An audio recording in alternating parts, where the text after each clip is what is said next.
Salam sejahtera, anda sedang menyaksikan Niaga AWANI bersama saya Rozman. Seperti biasa jam ini kami akan bawakan pelbagai rangkuman berita niaga ekonomi termasuk untuk kita lihat lebih teliti bagaimanakah prestasi pasaran semasa di peringkat tempatan hinggalah global dan fahami bagaimanakah trend-trend dalam perniagaan dan apakah antara trend-trend ekonomi juga yang akan pengaruhi penggubal dasar dan rakyat itu sendiri. Dan ketika aktiviti tawaran permulaan awam IPO syarikat-syarikat di rantau Asia Tenggara seakan-akan perlahan tahun ini tetapi tidak Malaysia. Agensi berita antarabangsa Niki melaporkan daripada industri sawit membawa kepada rantaian bekalan barangan runcit beberapa penyenaraian baharu menunjukkan apa yang digelar Bursa Malaysia sebagai tahun luar biasa untuk pasaran ekuiti. Situasi itu diperkukuhkan lagi dengan pandangan Ketua Pegawai Eksekutif Bursa Malaysia, Datuk Muhammad Umar Swift, bahawa aktiviti IPO akan terus mencatatkan prestasi memberangsangkan pada 2025.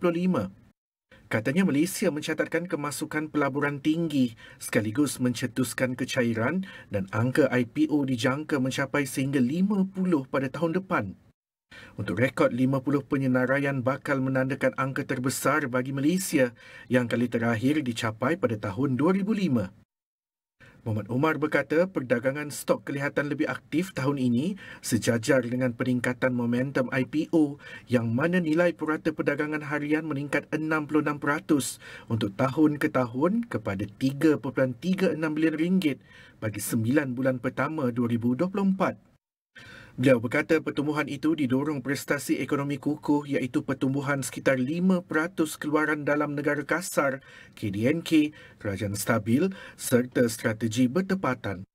Untuk rekod Malaysia setakat ini mempunyai 33 IPO, peningkatan daripada 25 untuk tempoh yang sama pada tahun 2024. Sebagai perbandingan, IPO Indonesia turun kepada 34 berbanding 66 IPO, manakala Thailand turut menyaksikan penurunan kepada 22 berbanding 26. Sementara itu, Singapura yang dianggap sebagai hub kewangan serantau hanya mempunyai 1 IPO. Bagi keseluruhan rantau Asia Pasifik, jumlah IPO menurun sebanyak 43% disebabkan penyusutan ekonomi China. Baik, kalau kita melihat kepada IPO ataupun Initial Public Offering yang menunjukkan prestasi yang agak tinggi pada tahun 2024 memberi gambaran bahawa keyakinan para pelabur terhadap ekonomi Malaysia termasuk kita meliti bagaimanakah prestasi ini mencerminkan keadaan semasa prestasi pasaran tempatan dan kalau kita lihat antara prestasi yang tinggi mengenai IPO di Malaysia setakat ini kalau boleh saya kongsikan prestasi daripada Bursa Malaysia untuk kita saksikan apakah antara penyenaraian ataupun listing statistik setakat ini.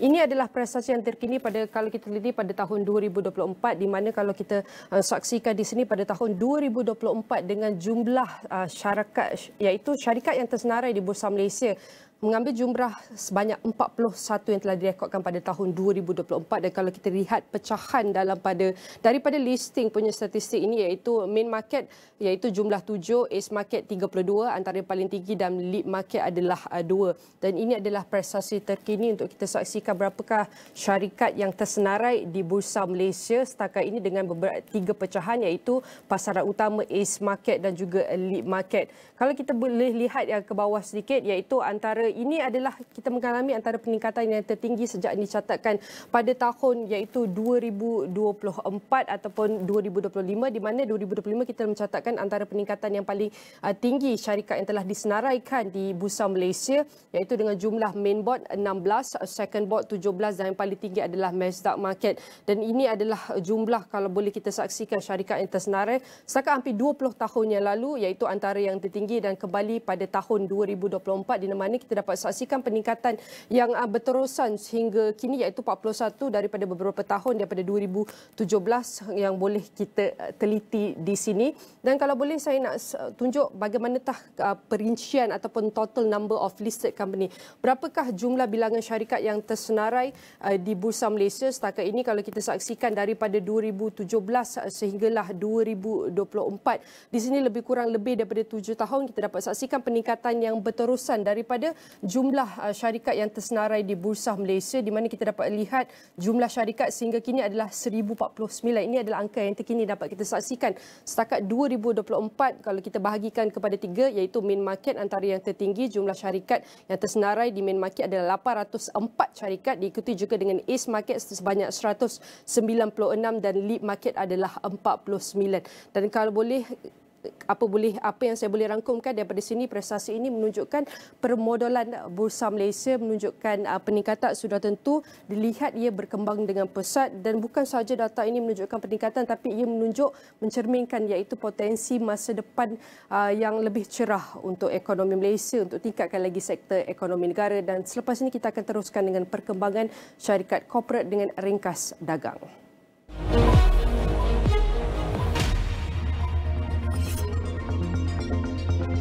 Bintai Kinden Corporation Berhad menerusi anak syarikat milik penuhnya Kejuruteraan Bintai Kindenco Sedang Berhad KBK telah dianugerahkan kontrak bernilai 61.2 juta ringgit oleh NNT Asset Sedang Berhad NNT untuk pembinaan projek perumahan komprehensif di Mukim Jasin, daerah Jasin, Melaka. Kontrak ini mengukuhkan lagi portfolio Bintai Kinden dalam sektor pembinaan dan dijangka menyumbang secara positif kepada pendapatan kumpulan dalam tempoh 4 tahun kewangan akan datang. Syarikat Perkhidmatan Pembinaan 7 Setia Berhad 7 Setia memperoleh kontrak bernilai 411 juta ringgit daripada Sunway Serin Sedang Berhad, anak syarikat milik penuhnya Sunway Berhad, untuk melaksanakan kerja-kerja kontraktor utama bagi pembangunan kediaman bercampur tinggi dan perumahan asas tanah di Sunway Serin di Kelana Jaya, Petaling Jaya, Selangor, yang menandakan kemenangan keempat 7 Setia pada 2024, menjadikan jumlah keseluruhan tahun ini kepada 1.19 bilion ringgit. Anak syarikat milik sepenuhnya 7 Setia Pembinaan 7 Setia Sedang Berhad PTS telah menerima surat anugerah LOA daripada Sunway Serin Sedang Berhad untuk projek pembangunan Sunway Serin 2 yang akan mengambil masa pembinaan selama 40 bulan. MKH Oil Palm East Kalimantan Berhad telah memulakan program pembelian balik sahamnya sejak 25 September 2024 dan setakat ini berjaya membeli semula sejumlah 6.17 juta saham sehingga 22 Oktober lalu. Menerusi program pembelian balik saham yang dimandatkan oleh pemegang sahamnya semasa mesyuarat agung luar biasa EGM pada 10 September 2024, syarikat diberi kuasa untuk membeli semula sehingga 5% daripada jumlah modal saham terbitannya atau 51.18 juta saham. Laporan penuh di saluran 501 dan astroawani.com serta dagangnews.com. Baik, saya akan terus kongsikan data daripada Jabatan Perakaan Malaysia yang telah mengeluarkan 2 set baharu untuk kita saksikan bagaimanakah keadaan semasa kos sara hidup dan juga pendapatan isi rumah di peringkat daerah. Kalau boleh saya teruskan data daripada website ataupun kita lihat laporan kos sara hidup yang menunjukkan bagaimanakah purata perbelanjaan asas kehidupan wajar ataupun PAKW bulanan isi rumah dan purata saiz isi rumah mengikut negeri 2023. Dan ini adalah prestasi ataupun kita boleh lihat purata perbelanjaan asas kehidupan wajar setakat 2023 tahun lepas. Kalau kita lihat secara keseluruhan iaitu sebanyak purata saiz isi rumah di bawah ini mencatatkan sebanyak 3.8 orang. Setiap isi rumah di Malaysia pada tahun 2023 mempunyai jumlah iaitu 3.8 orang, 3 ke 4 orang setiap isi rumah. Dan setiap isi rumah itu kita dapat lihat jumlahnya iaitu menjana ataupun menghadapi purata iaitu perbelanjaan sebanyak 4,729. Dan kalau kita bahagikan kepada setiap negeri di Malaysia di bawah ini iaitu antara yang paling tinggi iaitu Selangor. Selangor merupakan negeri yang mempunyai antara ekonomi yang mempunyai kapasiti yang agak tinggi dan juga kita lihat jumlah penduduk di situ juga tinggi dengan setiap isi rumah mengalami 3.8 orang, lebih sama dengan kadar nasional iaitu purata saiz isi rumah dengan setiap isi rumah mempunyai jumlah perbelanjaan kehidupan wajar lebih kurang 5,854 ni, dan ini adalah jumlah yang agak tertinggi di Malaysia. Dan kita lihat bukan Selangor sahaja, wilayah Persekutuan Putrajaya juga mempunyai lebih kurang kadar yang sama, hampir mencecah 4 orang setiap isi rumah dengan perbelanjaan asas sebanyak 5,249. Ini adalah perbelanjaan basic. Dan kita lihat antara yang terendah adalah daripada Negeri Sembilan sebanyak 3.6 orang purata saiz isi rumah di negeri itu.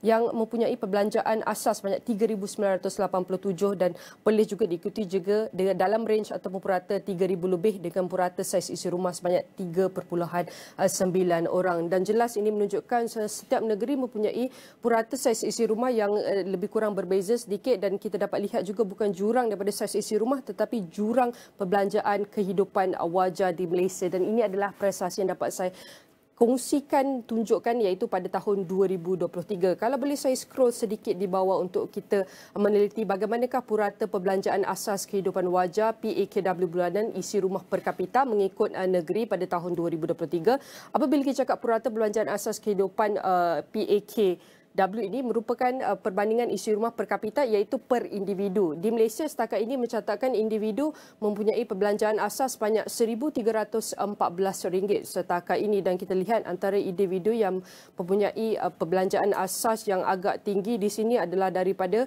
antara negeri kita dapat saksikan Selangor, iaitu 1,630 antara yang tertinggi melihat kepada perbelanjaan isi rumah per kapita, diikuti juga dengan wilayah Persekutuan Kuala Lumpur 1,410, dan kita lihat antara negeri-negeri lain juga wilayah Persekutuan Kuala Lumpur ni adalah antara bandar-bandar yang mengalami perbelanjaan isi rumah per kapita 2023 antara yang tertinggi, termasuk juga dengan Johor RM1,298, termasuk juga negeri-negeri lain juga yang mengalami antara purata perbelanjaan per individu yang rendah adalah daripada Pahang RM1,095 dan Kelantan iaitu RM1,018, dan ini adalah prestasi yang dapat kita saksikan bagaimanakah perbelanjaan asas isi rumah per individu mengikut negeri pada tahun 2023. Dan saya akan terus beralih kepada data indeks kos sara hidup dan kadar pertumbuhan tahunan mengikut negeri, iaitu tahun 2023, dan kita lihat indeks kos sara hidup ketika ini kadar pertumbuhan tahunan adalah sebanyak 3.1% kalau kita lihat kos sara hidup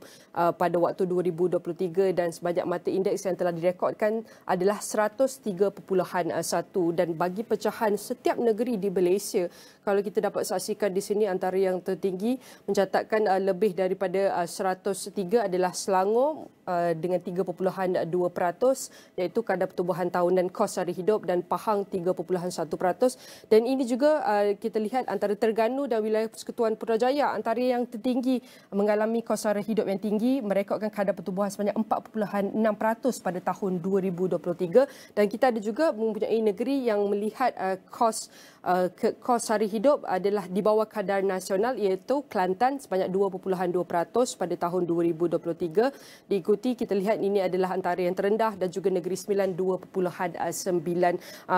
Dan ini adalah kita boleh saksikan bagaimanakah kos sara hidup, data untuk memberi cerminan sedikit bagaimanakah realiti ataupun keadaan semasa yang dihadapi oleh iaitu penduduk rakyat pada tahun 2023 daripada segi kos sara hidup dan juga iaitu pendapatan setiap negeri. Dan kalau boleh saya nak beralih kepada kalkulator pula untuk kita saksikan kalau untuk kita kira bagaimanakah kalkulator perbelanjaan asas kehidupan wajar. So, untuk anda di luar sana, masyarakat ataupun individu ingin ketahui bagaimanakah perbelanjaan setiap isi rumah. Kalau kita lihat ini adalah jumlah saiz isi rumah dan berapakah jumlah perbelanjaan asas kita pada setiap bulan. Kalau boleh kita pakai kalkulator iaitu daripada mypakw.dosem.gov.my yang telah sediakan kalkulator ini untuk mudahkan anda fahami bagaimanakah iaitu perbelanjaan asas rumah setiap bulan mengikut saiz isi rumah itu sendiri. Kalau boleh saya kongsikan contohnya kalau saya lihat perbelanjaan isi rumah, mungkin tadi kita lihat kebanyakan 3 ke 4 dan saya akan letak iaitu 4 orang jumlah dan saya akan pilih lebih kurang di bandar. Kalau kita lihat di bandar, memilih Kuala Lumpur dan pilih daerah pula. Kita scroll sedikit ke bawah untuk lihat daerah wilayah Persekutuan Kuala Lumpur. Kita akan lihat bagaimanakah perbelanjaan isi rumah di bandar. Melihat lokaliti, kita harus pilih juga di bandar. Dan di sini diikuti juga dengan untuk kita isi-isi beberapa form ni lah untuk fahami. Mungkin kita lihat dalam isi rumah tu mungkin ada kanak-kanak di sini. Kanak-kanak mungkin berumur daripada iaitu 4 hingga 6 tahun dan kanak-kanak remaja mungkin kita boleh saksikan antara 13, 15 ataupun 16 hingga 18 tahun. Dan mungkin sedikit dewasa dalam sesebuah isi rumah itu, di mana sedikit dewasa lebih kurang lingkungan umur 18 hingga 29. dan juga antara kalau kita ada warga emas di situ, atuk ataupun nenek kita yang duduk bersama kita mungkin mengambil umur pada tahun iaitu lebih kurang yang paling tua iaitu 60 tahun ke atas, dan kita lihat campur-campurlah lelaki, perempuan, lelaki dan wanita daripada lingkungan umur ni, dan kita kira nak tengok. Dan Dosam telah menunjukkan perbelanjaan asas kehidupan wajar bulanan pada ni adalah estimation ataupun anggaran yang berkatakan sekiranya anda tinggal di kawasan bandar wilayah Persekutuan Kuala Lumpur daerah, jumlah perbelanjaan kehidupan wajar pada setiap bulan keluarga anda yang terdiri daripada lebih kurang 4 orang ialah 6,443. Dan ini adalah lebih kita boleh cakap bagaimanakah perbelanjaan setiap individu ataupun setiap isi rumah yang membelanjakan perbelanjaan harian itu mereka, iaitu ada sama ada makanan ataupun kumpulan bukan makanan, dan ini adalah sudah tentu mencerminkan bagaimanakah kos sara hidup yang dihadapi oleh komuniti yang berbeza-beza dan mempunyai dasar atau penyelesaian yang sesuai dan lebih cekap untuk menangani jurang-jurang ataupun setiap masalah kos sara hidup yang semakin meningkat. Dengan itu saya mempersilakan tetamu bersama saya untuk fahami data ini dan bagaimanakah ia memberi cerminan kepada kehidupan rakyat di Malaysia ketika ini. Saya nak ucapkan terima kasih kepada Muhammad Abdul Hamid, merupakan Ketua Kluster Kemakmuran Ekonomi Ikram, Pensyarah Ekonomi Tingkah Laku UM. Saya nak ucapkan terima kasih Muhammad kerana sudi meluangkan masa bersama kami. Kita tengok di skrin ini jelas menunjukkan 6,443. Ini adalah perbelanjaan asas saja pada setiap bulan. Dan kalau kita lihat daripada kesedaran awam dan ketulusan daripada dapatan kajian ini, kita nak faham metodologi cara data ini dikumpul akan memberi kepercayaan daripada pembuat dasar, penggubal dasar dan rakyat sendiri untuk kita fahami bagaimanakah realiti kos sara hidup setiap individu ataupun isi rumah di Malaysia ketika ini. Mungkin boleh bantu pertama sekali, bagaimanakah data ini PAKW ini ditentukan pada setiap bulan ataupun mengikut prestasi semasa? Mungkin boleh kongsikan. Okey, terima kasih Nina. Saya ingat ini satu pendekatan yang bagus yang dibawa oleh kerajaan. Dalam PAKW yang dibawa ini yang menggunakan piawai ataupun prosedur international which is berdasarkan ILO. Jadi ianya adalah satu langkah yang mempunyai prosedur yang sangat lengkap, melihat bagaimana untuk mempunyai kehidupan yang berkualiti demi kesejahteraan hidup kita, apa perbelanjaan kita perlu, sama ada dari sudut tempat tinggal, makanan berdasarkan nutrisi kita, yang mengambil kira tentunya umur ahli keluarga isi rumah, sama ada kanak-kanak, remaja, dewasa, warga emas dan sebagainya. Jadi itu secara umumnya lah, ianya adalah satu kaedah yang antarabangsa, piawai antarabangsa berdasarkan ILO, yang mengambil kira apa perbelanjaan diperlukan untuk mempunyai kehidupan yang berkualiti demi kesejahteraan hidup berdasarkan kos sara hidup di tempat kita berada. Secara ringkasnya, ya. Dan penting itu kita meliti adakah tempat yang kita berada itu memerlukan lebih bantuan atau memerlukan lebih banyak subsidi. Dan kalau kita lihat ini adalah baru kalkulator. Dan antara laporan daripada iaitu dosa mengenai kos sara hidup, kalau kita lihat indeks kos sara hidup di Malaysia iaitu kadar pertumbuhan sebanyak 3.1% lah kadar pertumbuhan. Namun kalau kita teliti juga iaitu pendapatan per kapita ada jurang antara negeri-negeri dan juga iaitu antara di bandar dan di luar bandar, dan ini menunjukkan ada jurang ataupun ketidaksaksamaan ekonomi. Bagaimana untuk kita meliti lebih kepada perancangan masa depan dan jangka panjang untuk kita saksikan dasar-dasar yang lebih inklusif dan seimbang, dan pastikan bantuan dasar ini betul-betul disasar dan disalurkan kepada orang ataupun kumpulan yang benar-benar memerlukannya. Okey, pertamanya kita kena mengiktiraf bahawa kos sara hidup tak sama di tempat-tempat yang berbeza. Contohnya bandar-bandar besar seperti Kuala Lumpur, Pulau Pinang, Johor Bahru dan sebagainya mempunyai kos yang lebih tinggi kerana sebagai contoh harga rumah, sewa rumah dan sebagainya lebih tinggi berbanding dengan contohnya di Baling, di Arau dan sebagainya. Jadi itu yang pertamalah. Jadi sebab itu penting untuk kerajaan, penggubah dasar, pelaksana dasar untuk mempunyai maklumat yang terperinci dan yang kerana kita tak mahu pendekatan yang one size fits all. Jadi melihat kepada perbezaan ini, kerajaan boleh melaksanakan apa yang disebut sebagai bantuan ataupun subsidi bersasar berdasarkan keperluan keluarga, mengambil kira kos sara hidup yang berbeza. Sebagai contoh, maknanya kalau di Kuala Lumpur ataupun bandar-bandar besar yang mempunyai kos sara hidup yang tinggi dan mempunyai keluarga yang ramai, ahli keluarganya, maka keluarga tersebut mempunyai keperluan yang lebih untuk dibantu berbanding dengan keluarga yang lebih kecil tetapi mempunyai pendapatan yang sama, ataupun jika dibandingkan dengan keluarga yang berada di bandar ataupun di luar bandar yang mempunyai kos sara hidup yang lebih rendah. Jadi itu satu sudutlah untuk kita melihat bagaimana ia boleh membantu kerajaan dalam melaksanakan bantuan secara lebih bersasar, lebih customised, dan seterusnya akan memastikan dasar-dasar ataupun polisi yang kerajaan laksanakan lebih berkesan, value for money. Dan ketika ini kalau kita lihat mengenai dasar perancangan polisi, sedia ada mungkin ada yang perlu diperkukuhkan dan mungkin perlu ada yang lebih diterapkan kepada iaitu inovatif. Tapi kalau kita nak lihat apabila kita melaksanakan sesuatu dasar atau polisi ini, kita bukan sahaja melihat bagaimana ia akan mengisi keperluan, tapi kita harus teliti dulu apakah masalah-masalah yang dihadapi, kerana kita tahu iaitu kemiskinan ataupun kos sara hidup rakyat yang dihadapi oleh komuniti yang berbeza dan berlainan ini mempunyai masalah yang berlainan. Daripada segi kita lihat mungkin kos sara hidup ataupun kemiskinan dalam tidak cukup pendidikan yang tidak berkualiti ataupun kesihatan tidak dapat melindungi ataupun memenuhi keperluan kesihatan individu ataupun keluarga. Dan di samping itu kita lihat kepada trend-trend ketika ini. Mungkin individu mempunyai kos sara hidup, tetapi kita lihat dalam sandwich generation ni anak kita kena jaga, ibu bapa kita perlu jaga juga. Jadi bagaimana untuk kita lihat dasar polisi yang lebih inklusif dan komprehensif dan lebih responsif untuk menangani ataupun jurang-jurang seperti masalah ataupun dua komponen ini. Jadi apa yang kita lihat, apa yang PAKW bawa adalah anjakan daripada pendekatan sebelum ini. Kalau sebelum ini ia menggunakan pendapatan kasar. Contohnya RM5,000 sebulan di Kuala Lumpur tanpa mengambil kira bahawa satu keluarga mungkin lebih kecil, manakala keluarga lagi lebih besar, dan bantuan kerajaan diberikan berdasarkan pendapatan kasar tersebut.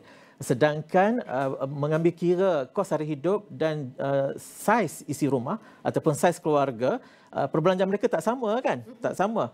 Jadi itu apa yang PAKW bawa ini sebenarnya lebih customized ataupun lebih membolehkan bantuan itu lebih disasarkan berdasarkan keperluan keluarga. Jelas, seperti yang Muhammad kongsikan, data statistik ini akan beri panduan yang lebih jelas kepada pembuat dasar untuk merangka sesuatu dasar dan polisi yang bersesuaian bukan sahaja untuk rakyat tetapi untuk menangani masalah yang dihadapi mereka sudah tentu. Dan mungkin kita nak lihat bergerak ke hadapan, apabila kita menunjuk data ini penting untuk lihat pada 2023. Kita harus update untuk pastikan masalah atau penyelesaian dilakukan lebih relevan dengan masalah yang mereka hadapi pada waktu semasa.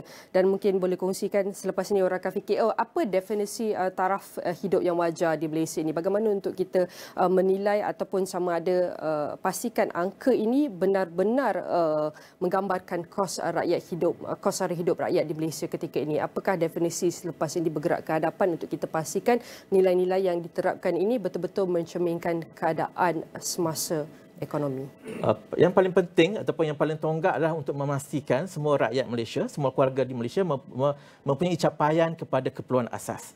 Makanan, pakaian, tempat tinggal, capaian kepada pendidikan dan capaian kepada perkhidmatan kesihatan. Itu adalah asas dan boleh dilihat melalui nombor-nombor yang dipaparkan ataupun yang kita kira melalui PAKW. Pada masa yang sama juga, PAKW menyatakan bahawa antara perkara penting yang kita perlu adalah penglibatan sosial ataupun hiburan dan sebagainya. Kerana kita sebagai manusia, kita ada sisi ataupun dimensi sosial juga yang akan menentukan kebahagiaan ataupun kesejahteraan kita. Jadi sebab itu sebagai contoh, adakah kita kata kita ini bahagia ataupun mencapai satu tahap kualiti hidup yang berkualiti jika kita perlu, sesuatu keluarga itu perlu mempunyai 2 pekerjaan.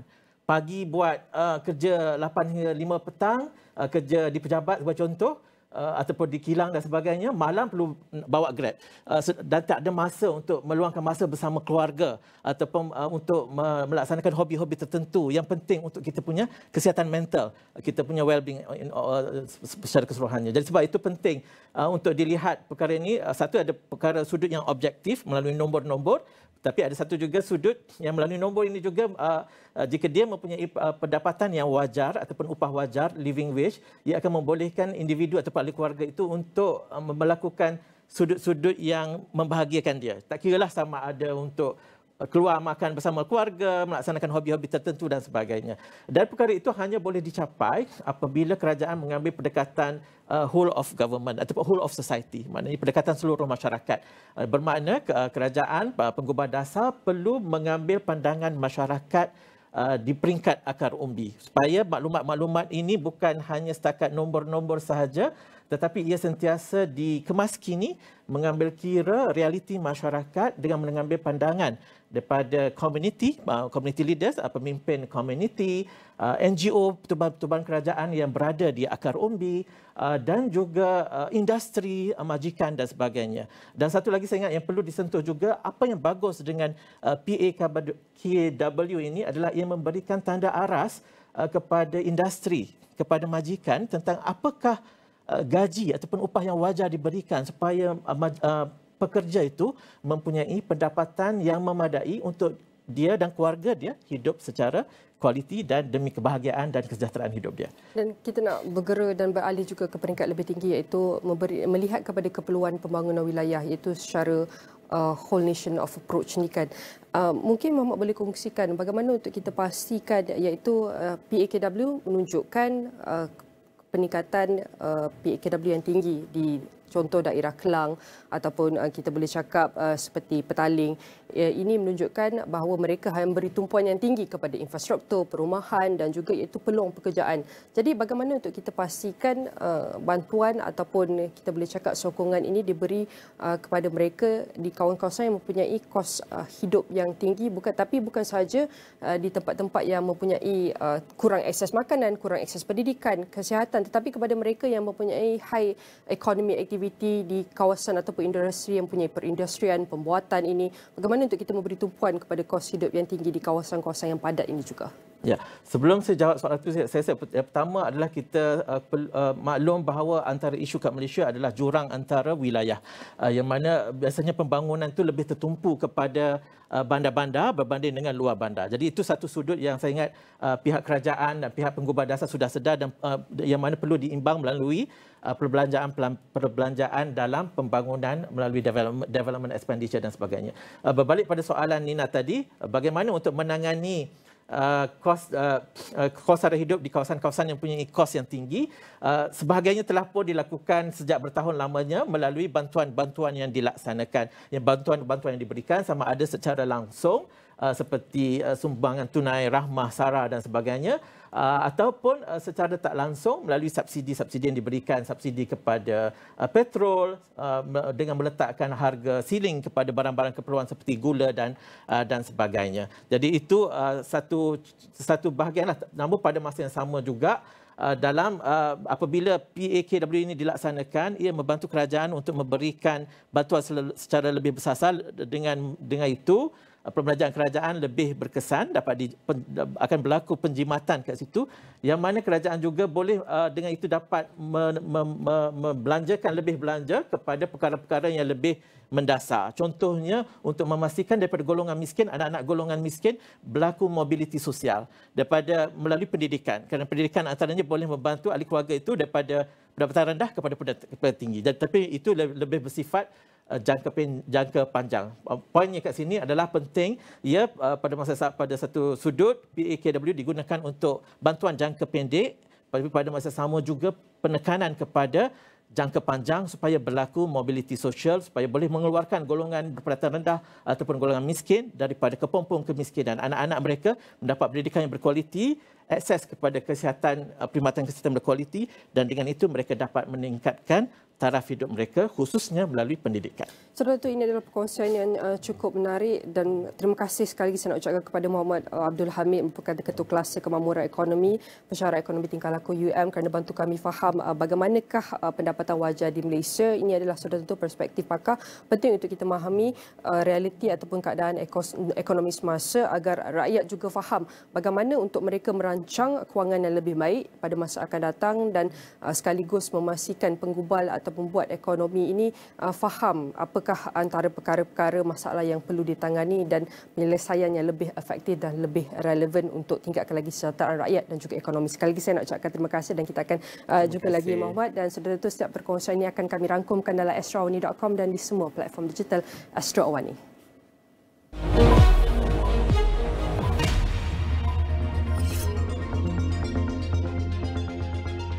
Bina Puri Holdings Berhad milik penuh Bina Puri Buildings dan Berhad telah memperoleh kontrak bernilai RM113.29 juta daripada toko Ilham Sdn Berhad untuk menyiapkan pembinaan saluran paip air, kerja sivil dan struktur di bawah projek yang dikenali sebagai cadangan bekalan air wilayah Serian Fasa 2 peringkat 1.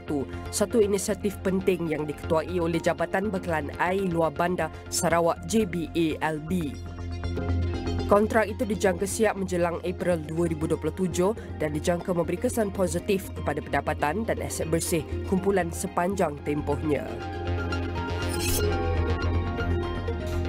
Destiny Berhad kembali mencatatkan untung bersih sebanyak RM6.68 juta pada suku pertama berakhir 30 September 2024 berbanding kerugian bersih RM7.1 juta bagi tempoh sama pada tahun sebelumnya. Kumpulan itu berkata hasil kumpulan itu pada suku berkenaan juga melonjak 260% kepada RM79 juta berbanding RM22 juta pada suku pertama tahun kewangan 2024 dipacu dengan kejayaan penghantaran 3 train oleh Embril Techniques Sdn Berhad dan peningkatan bekalan peralatan oleh Destiny Prima Sdn Berhad.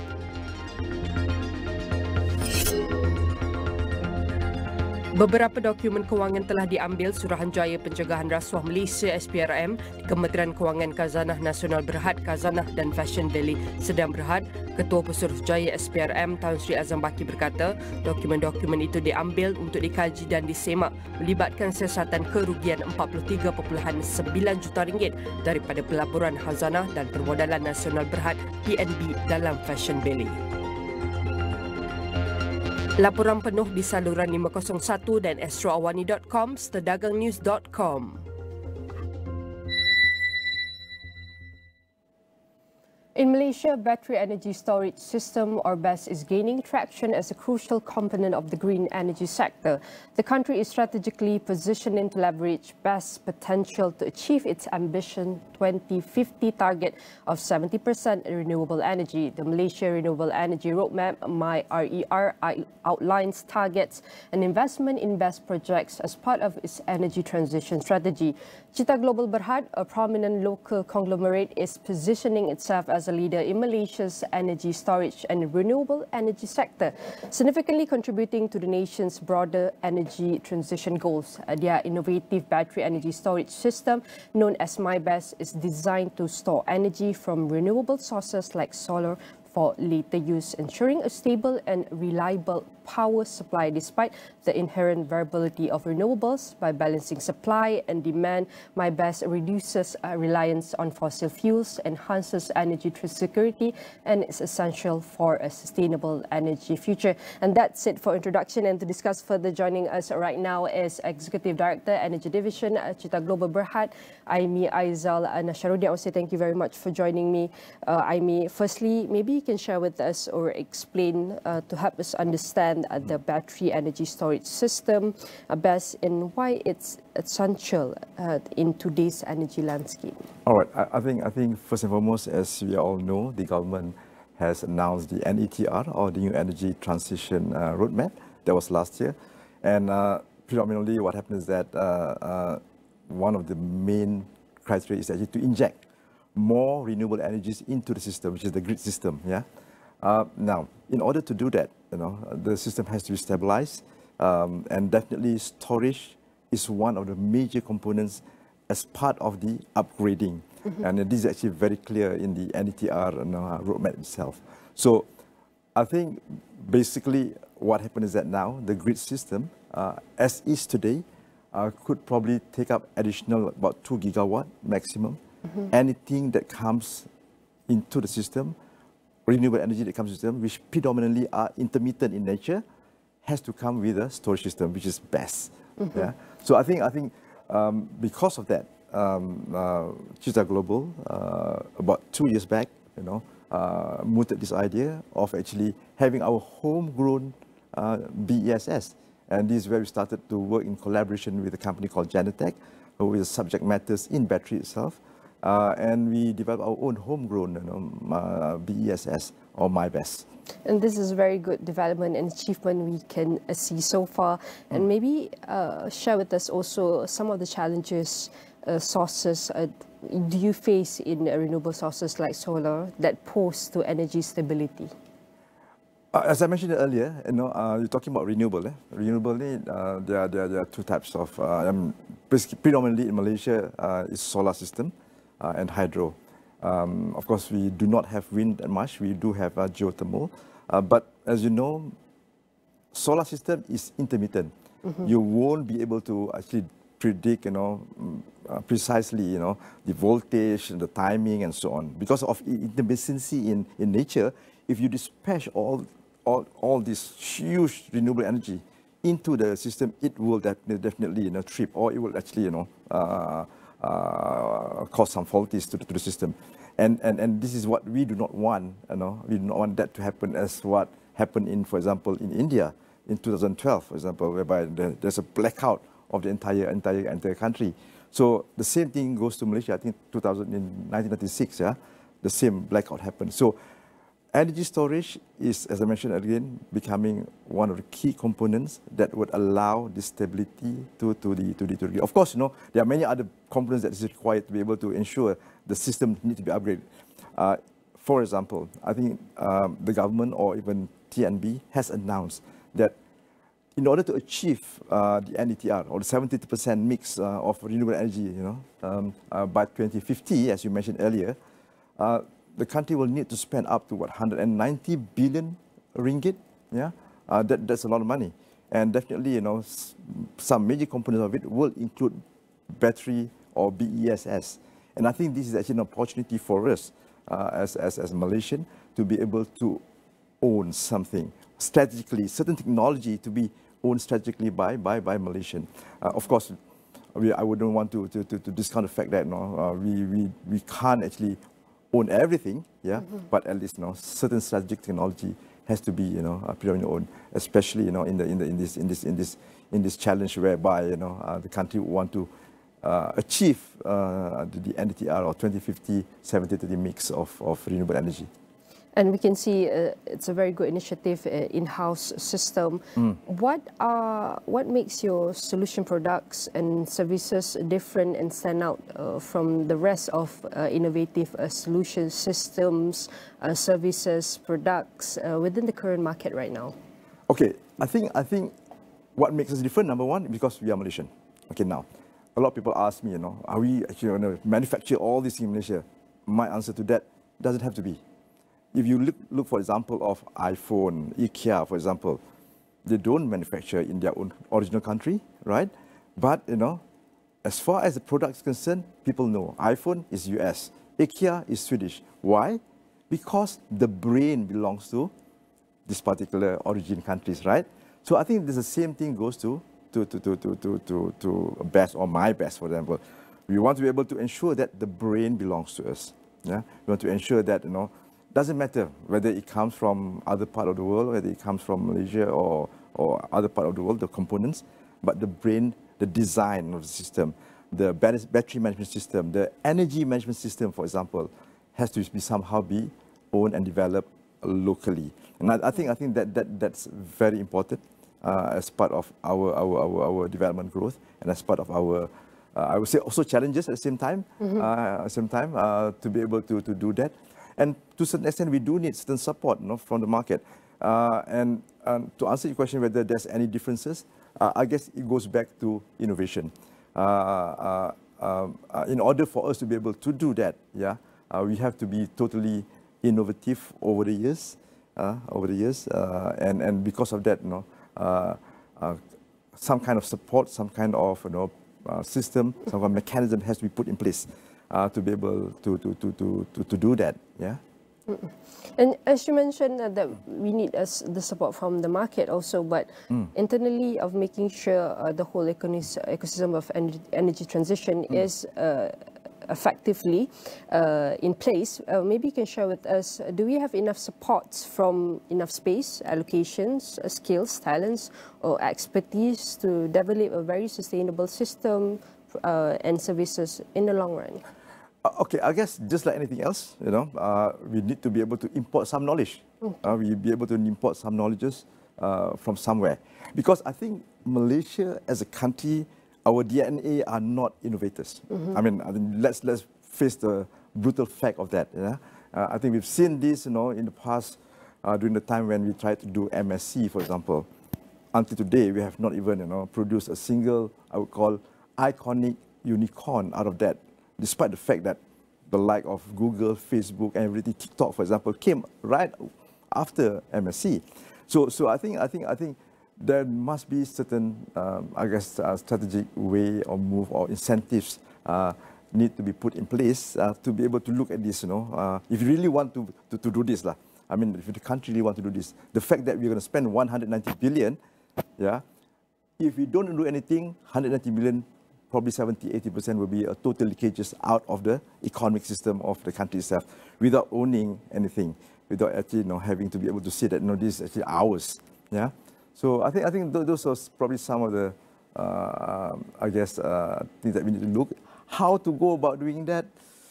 And as I said, I'm not a policymaker, I'm not government, and I can't speak on behalf of the government. In respect of that, but definitely a consolidated effort. And first and foremost, I guess the most important thing is that there must be an economic and political will, one way or another, to be able to achieve this, if you want to own something, right? And the second thing is that, it has to be a consolidated effort. It cannot be just one part of the mechanism or one part of the machinery of the government, for example, that is actually, doing this. It has to be a total consolidated. Why I say so? I'll give you a simple example. If you look at HP, Hewlett-Packard, for example, more than 17 years ago, their first customer, even though they were new then, were Pentagon, before the next commercial customer of them, which is Disney, actually bought their products. So you see, there's a lot of, commitment, that is actually, and it's not just purely, a specific, machinery of the government that look into that. In Malaysia, I guess we have done so also in terms of certain mechanism to protect our local industry, for example, automobile. For example, by introducing certain type of tariff for imported products. That could be one. Maybe a double deduction for tax for using local, more to encourage more innovation. For example, again, like I say, this is not just merely one particular ministries or particular agencies, that is responsible to look into this, but it has to be an aggregated and consolidated effort overall to be able to achieve something which is, I would say, noble at the same time, that we can actually be proud of, 10 years down the road.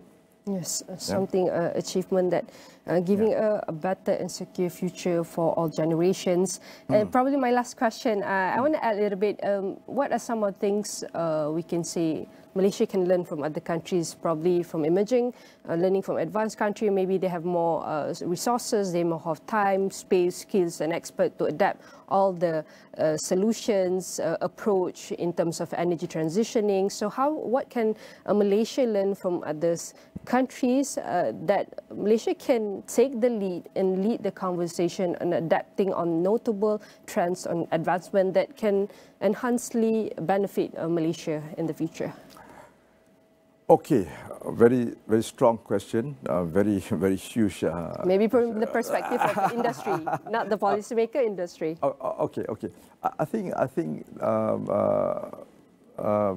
basically, if you look at it, energy, technology, maybe we probably not something that we have, I wouldn't say missed, but as I mentioned earlier, if you really want to instill something like this, it has to be instilled from the DNA itself.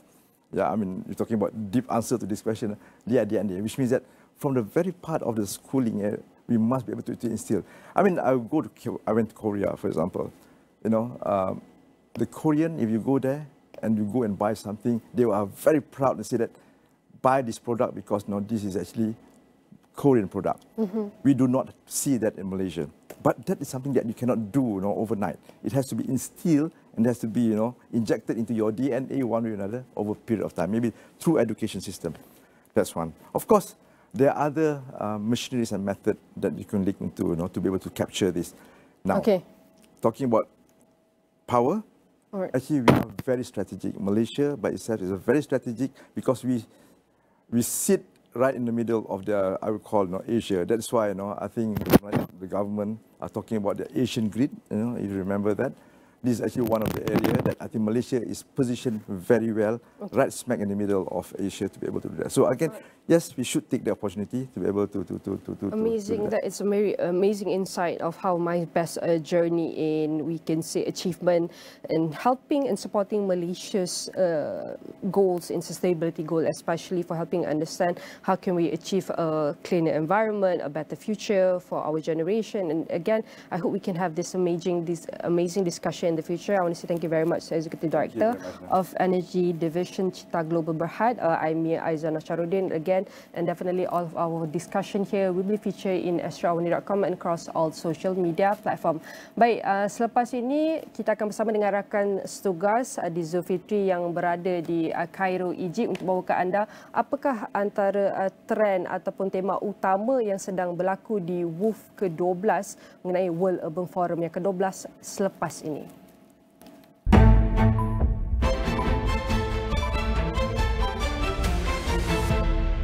Nak coklat? Hari ni tak boleh. Nanti saya kena dengan mak saya.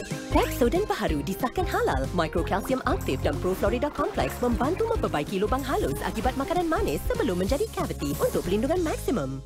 Pepsodent. Kerajaan akan terus mempertahankan setiap inci kedaulatan negara dan tidak sesekali akan bertolak ansur terhadap sebarang tuntutan daripada pihak-pihak tertentu. Negara perlu mengurangkan kebergantungan kepada pekerja asing berkemahiran rendah. Pertubuhan Kemanusiaan Antarabangsa Malaysia MHO menggesa Kementerian Kesihatan menjalankan siasatan berhubung dakwaan kewujudan sebuah klinik kosmetik yang dikendalikan doktor palsu di Monkiara.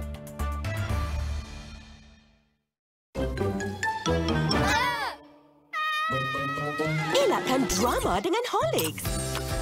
Mengandungi zat besi seperti 2 cawan bayam, kalsium seperti segelas susu dan vitamin C seperti 1,5 buah urin. Nutrisi hebat, dap-dap sedap. Kau kena ingat, Beci. Kita ni anak ayah. Aku cabar kau sebagai calon kastai. Cuci tangan je. Jangan sikit ambut tanda-tanda.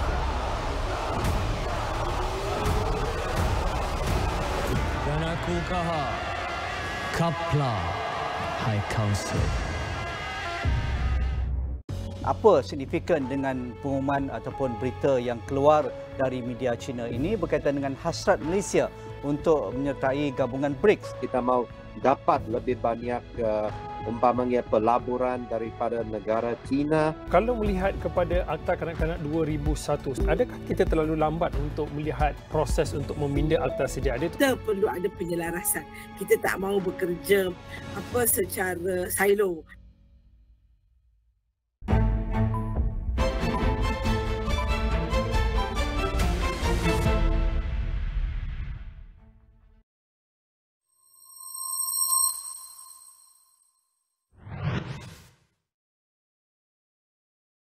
Hai, Assalamualaikum, salam sejahtera. Kami kini berada di Cairo ataupun di Kahirah, Mesir. Ini adalah merupakan penganjuran buat julung kalinya setelah 2 tahun, iaitu World Urban Forum ataupun Forum Bandar Dunia yang berlangsung kali ini di Kahirah buat kali yang ke-12, dan ini merupakan signifikan buat penganjuran kali ini kerana buat pertama kalinya selepas beberapa tahun penganjuran WUF ianya kembali ke benua Afrika. Apa yang bakal dibincangkan pada tahun ini?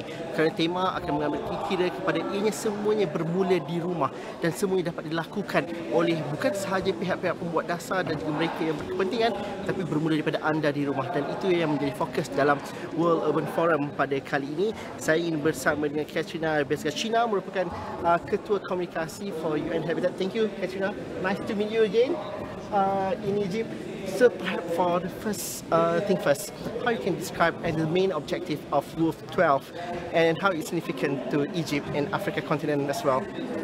Thank you very much, and I'm happy to be back, and thank you for hosting me, and welcome to Cairo. Here we are hosting the 12th session of the World Urban Forum, and as you mentioned, yes, it is a very significant event for us, and I can say that this is so far the biggest, according to the registration numbers, it is the biggest urban forum that UN Habitat has ever hosted. So we have more than 37,000 people registered to attend.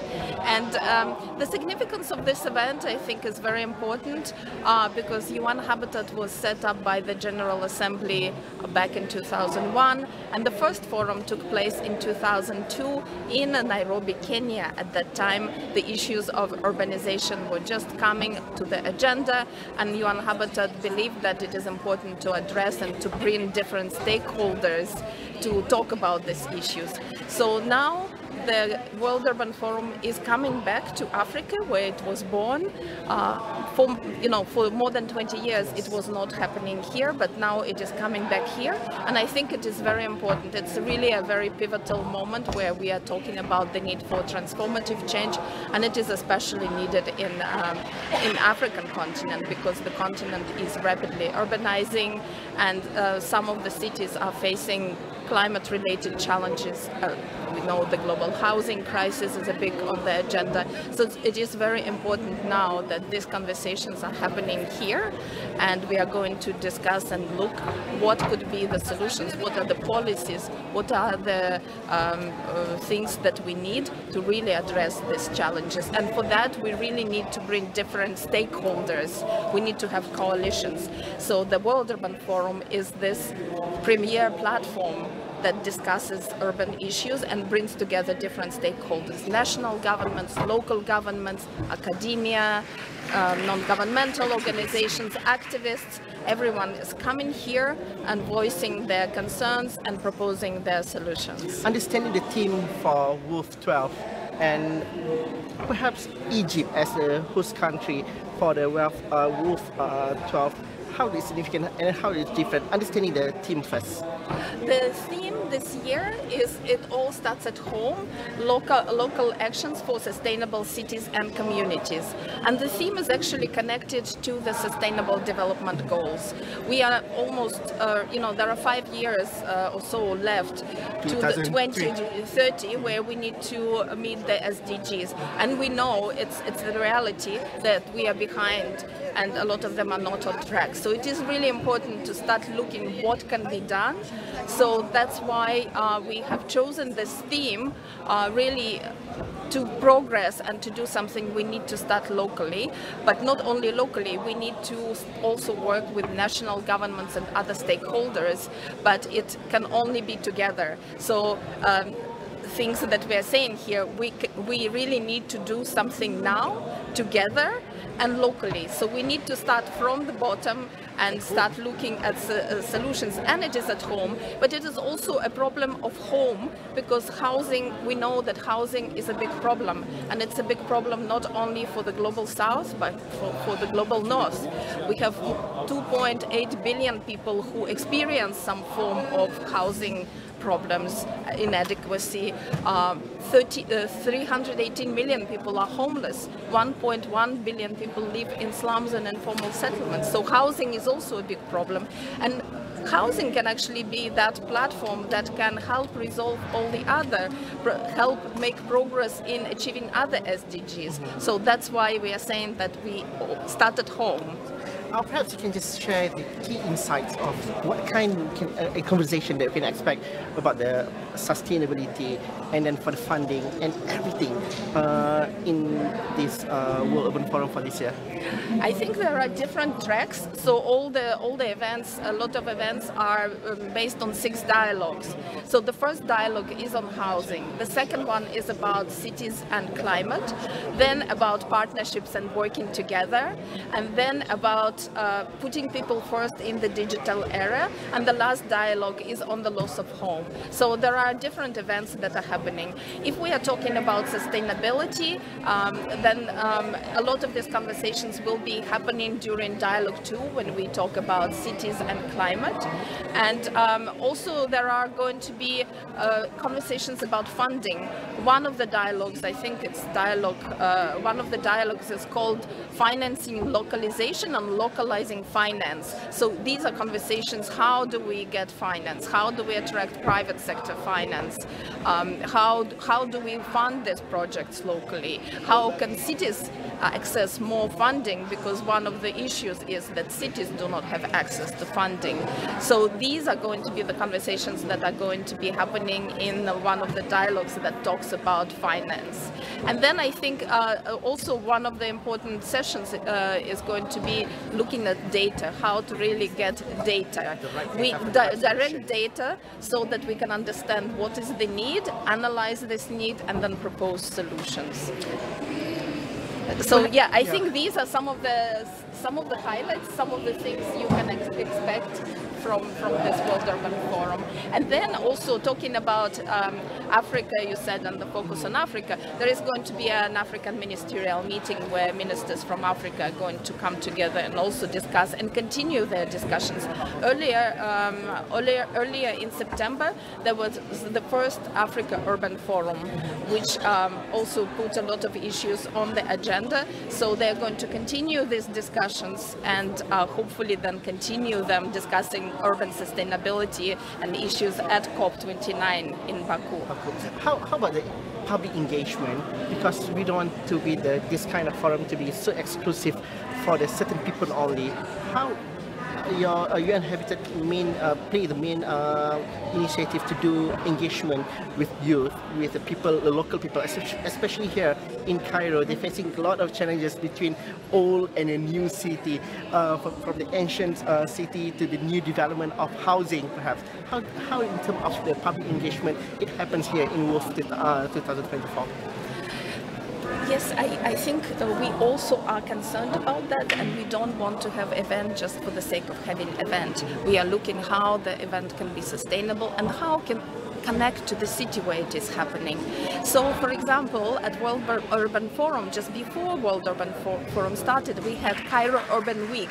This was a series of events that was happening in Cairo, in different communities, and where we were really trying to connect with communities, talk about culture, talk about local communities, because a lot of these issues, they do influence the way cities are designed, planned and built.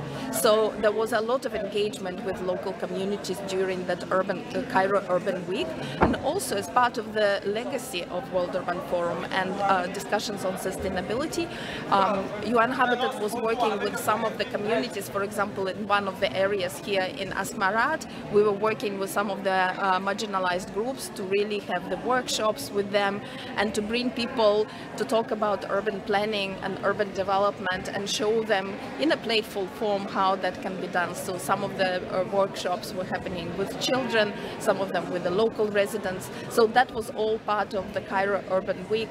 That was really, the purpose was to connect with the city and the people. How the current issue, because we're in the region that facing a war, especially in Gaza as well as Lebanon. So for certain people, it's quite sensitive to be touched in this kind of forum.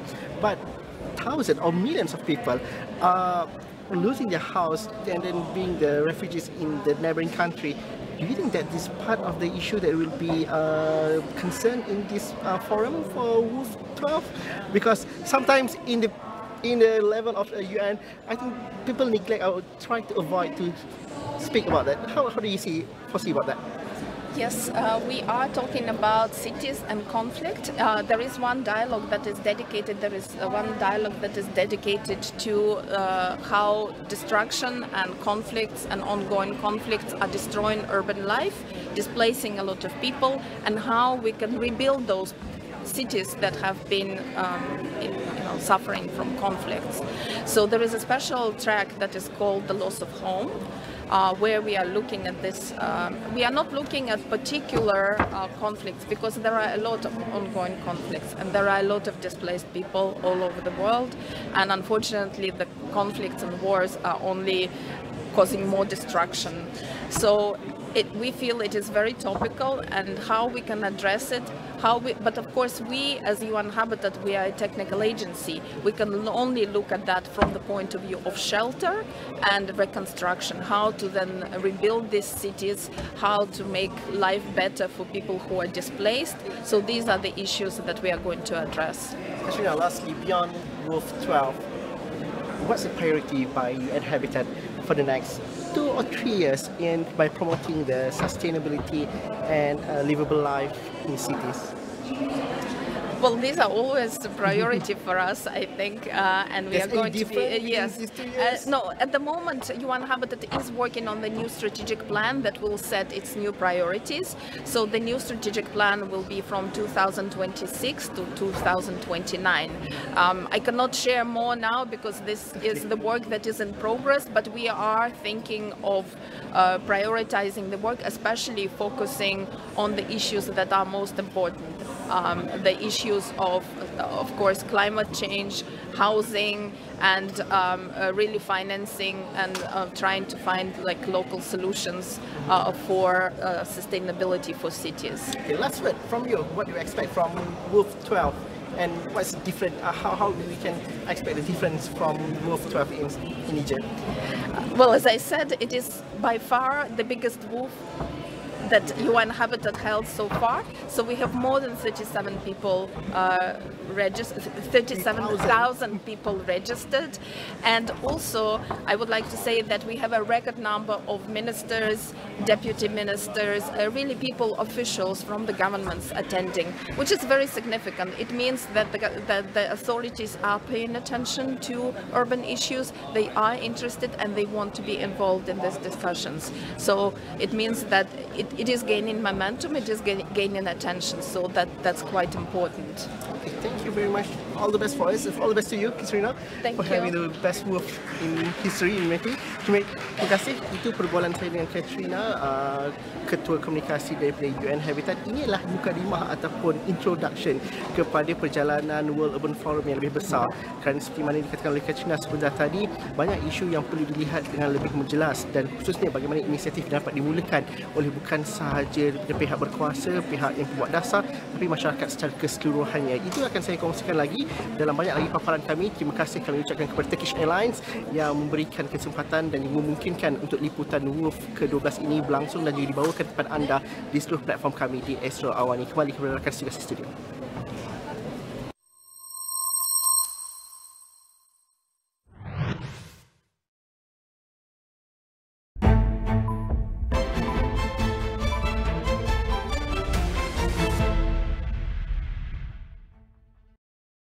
Kerajaan akan terus mempertahankan setiap inci kedaulatan negara dan tidak sesekali akan bertolak ansur terhadap sebarang tuntutan daripada pihak-pihak tertentu. Negara perlu mengurangkan kebergantungan kepada pekerja asing berkemahiran rendah. Pertubuhan Kemanusiaan Antarabangsa Malaysia MHO menggesa Kementerian Kesihatan menjalankan siasatan berhubung dakwaan kewujudan sebuah klinik kosmetik yang dikendalikan doktor palsu di Monkiara. Penyasaran subsidi diesel di Semenanjung tidak akan memberi kesan kepada harga barangan keperluan di Sabah, Sarawak dan Labuan. 660 individu berusia bawah 21 tahun di Sarawak telah diberikan kewarganegaraan. Sarawak kini menjalinkan kerjasama dengan Bank Dunia dalam menjayakan perdagangan karbonnya.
Kerajaan akan terus mempertahankan setiap inci kedaulatan negara dan tidak sesekali akan bertolak ansur terhadap sebarang tuntutan daripada pihak-pihak tertentu. Negara perlu mengurangkan kebergantungan kepada pekerja asing berkemahiran rendah. Pertubuhan Kemanusiaan Antarabangsa Malaysia MHO menggesa Kementerian Kesihatan menjalankan siasatan berhubung dakwaan kewujudan sebuah klinik kosmetik yang dikendalikan doktor palsu di Monkiara.